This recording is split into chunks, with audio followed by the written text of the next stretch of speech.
We have multiple stories to talk about in today's episode of the Rams Digest, talking about a former quarterback and what he had to say about the possibility of the Rams trading Matthew Stafford. Is it crazy? Is it not? We're going to hear from a former NFL quarterback. We're also going to keep it light today on a Sunday afternoon. We're going to talk about Puka Nacua and the crazy week he had this past week on social media, all on today's episode of the Rams Digest. I'm your host, Josh Rahidon. Remember, if you guys don't subscribe to the channel, do me a favor and press that subscribe button now, as 74.8% of you guys are watching the videos but still not subscribed to the channel. Some people saying they're not subscribed because of the titles and thumbnails. I'm making the videos regardless of what the titles and thumbnails say. So come back, subscribe to the channel so you don't miss any daily Rams content here at the Rams Digest. First things first, let's get into the Matthew Stafford story, okay? I know everyone's favorite topic. Is it crazy to trade number 9?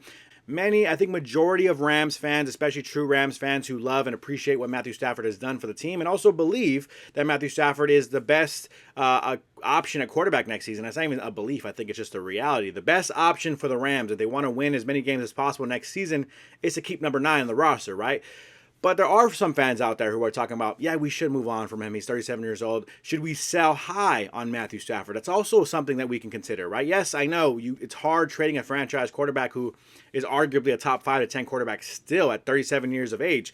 But why are we bringing up this conversation now again? We just talked about the last couple of days, right? Former NFL QB makes case for Rams to sell high amid speculation of Matthew Stafford's departure. Now, I get it. This isn't everyone's favorite topic. I think many people are tired of hearing about this, but I just keep bringing it up because, one, if you just Google Rams news, it's going to really, everything's going to be about Matthew Stafford being traded. But two, it's really because it is such an interesting conversation. Many people are saying it doesn't even make sense. Don't do it. Keep Matthew Stafford. We can win next season. But again, I have to go back to that reality of if the Rams really think they can win. It's not about, I think I've said this before on the show. I've said the Rams, if they want to win next year, it's not about wanting to win, right? Yes, of course they want to win every year. If they can win a Super Bowl next year, they're going to try to win a Super Bowl next year. But do the Rams internally believe they can win? That's what I keep having to harp and focus on, because if that belief isn't there, then I don't know if you can keep Matthew Stafford on the roster, or why wouldn't you trade him now if you really don't truly believe you can win next season? Why are you trading Cooper Kupp?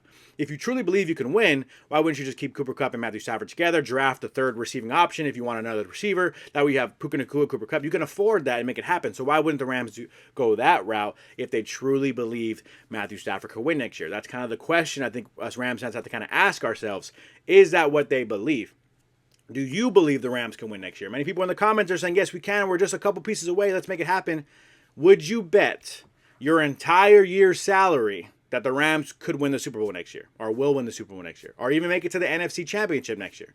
That is just a question I'm posing because I want you to kind of think about it from that perspective. Are you that confident the Rams will win next year? I think that's kind of the question you have to start asking yourself. And it's just what Les Snead has to have that conversation with himself internally. And the reason why I think it is kind of not so crazy to trade Matthew Stafford. Now, here's what Chase Daniel had to say, former NFL quarterback, played for the Chargers, played for the Chiefs, and many other teams in his career. You could potentially, not just throwing this out there, get a first or a second round pick for him. And you might not have to pay him $50 million a year, which I heard, and this is Chase Daniel saying he heard this, I heard is what he wants. So even though we view, or at least I view, Chase Daniel viewing Matthew Stafford as a top 5 quarterback, not top 10, top 5, you got to think about it from the Rams side and Sean McVay. Sean McVay took a Jared Goff-led team to the Super Bowl, so so a lot of it has to do with that offense that they run.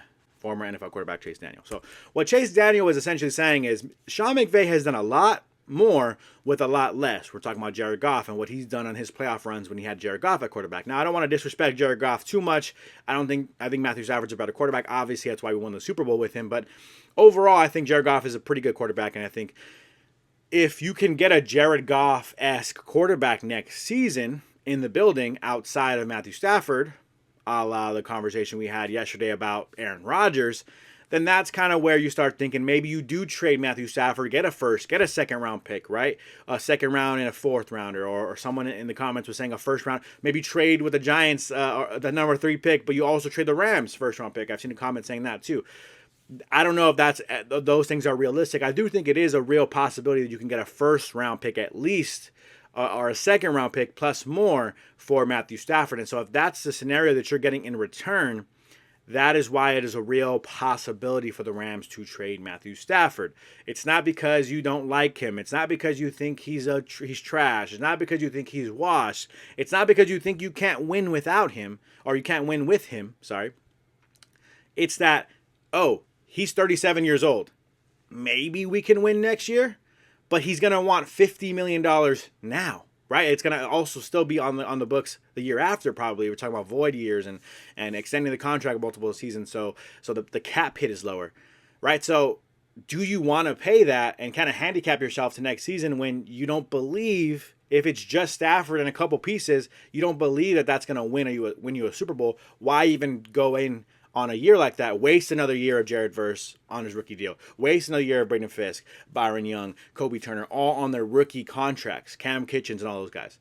Why waste the contracts being that cheap when you're like, he's 37 years old, he doesn't want to play for the $4 million, rightfully so, by the way, doesn't want to play for the $4 million guaranteed money we have now.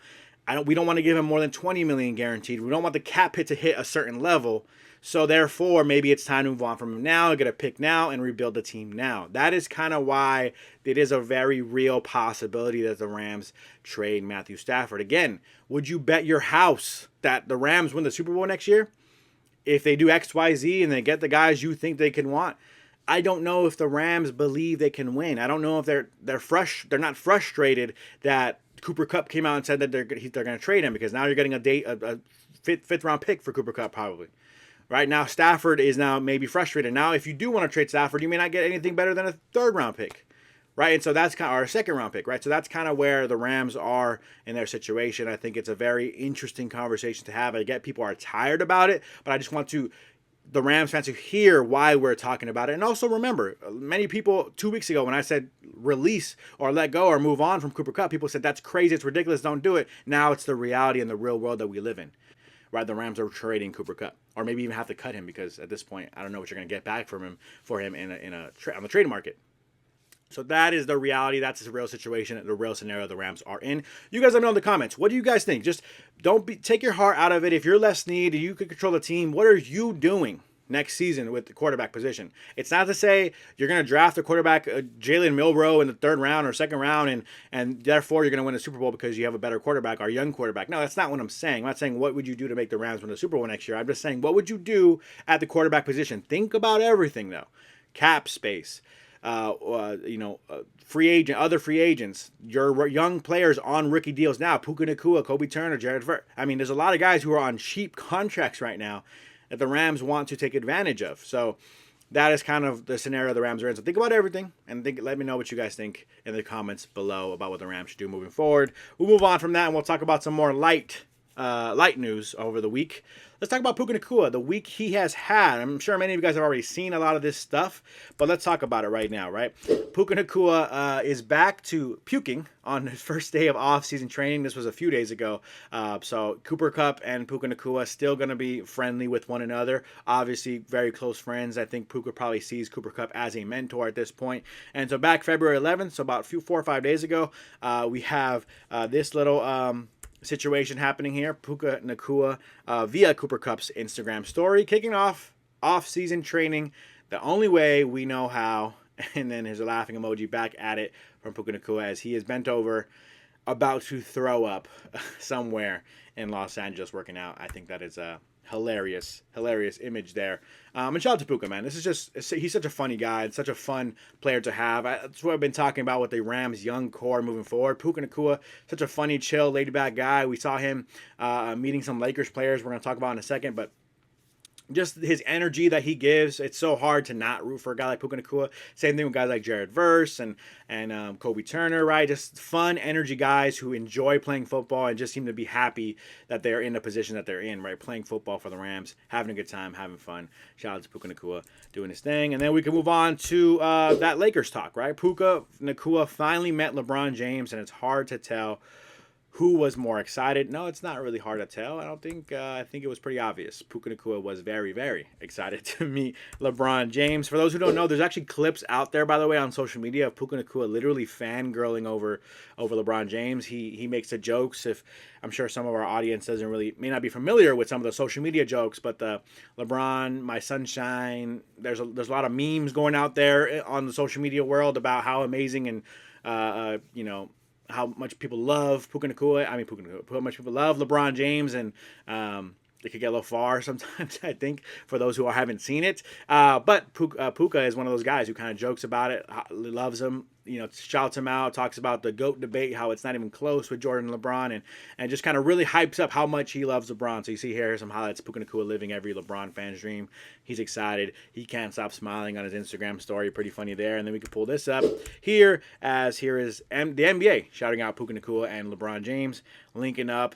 Puka actually met Luka Doncic this night as well, but it's kind of funny, right? Lakers get Luka Doncic. You think Puka, Luka, right? It's kind of a connection they make here. Puka Nacua's girlfriend, I think she's on social media on Twitter, and she was posting about him meeting Luka and that kind of connection. But honestly, Puka himself seemed just absolutely amazed that he met both of them, but absolutely just super obsessed with the fact that he met LeBron James. That was pretty funny to see overall. So shout out to Puka. Puka's a funny guy, and shout out to Lakers doing their thing. Luka and LeBron connecting. It's a pretty fun time to be in Los Angeles. Not to mention the Dodgers doing their thing as well. So fun time in Los Angeles sports right now. Shout out to Puka for reminding us that. Trivia of the day. Let's get it started. So a couple people actually, I don't know about a couple people, but we did get some responses from the last, make sure I pull this up here. What's going on? This is kind of lagging. From the last time we brought this conversation up, this was the last trivia of the day. Last episode, it was as a Chief, who became the only defensive lineman in modern NFL history to run for a touchdown and throw for a touchdown in his career. Trivia of day number 4. So I did post this question. I was asking people to hit the comments to let me know what your trivia guess was. Gave you a few seconds to try to see if you can just get it without the multiple choice.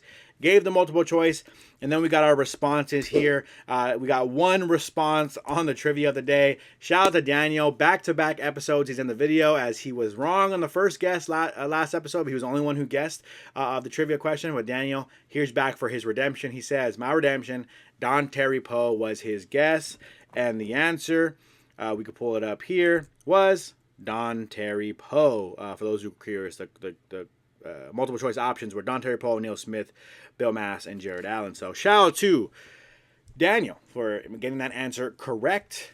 His redemption got the Don Terry Poe answer correct. If you guys want to get a shout out, it's multiple people too. It's not just one person. I'll try to get multiple people on here. If you want to shout out on every episode for guessing the trivia, more often than not, only if you get it right, I'll shout you out. Last time Daniel got a shout out because he was the only one who played. But if you guys want to play the trivia, hit the comments below. We'll play today's trivia of the day, and I'll bring the question up for you guys now. Here is the question of the day for trivia number 5. So, what is the NFL's single game record for points in a game set when running back Ernie Nevers scored every Chicago Cardinals points in 1929 win over the Bears? Was it, or I'll give you guys a second to kind of guess how many points. That's kind of that's the question we're asking here. How many points did he score? We're talking about Ernie Nevers. He was the only one who scored in this game from his team, the Chicago Cardinals. How many points did he score? Make that guess. I'll give you guys multiple choice options in a second. You ready? A, 24, B, 40, C, 34, or D, 29.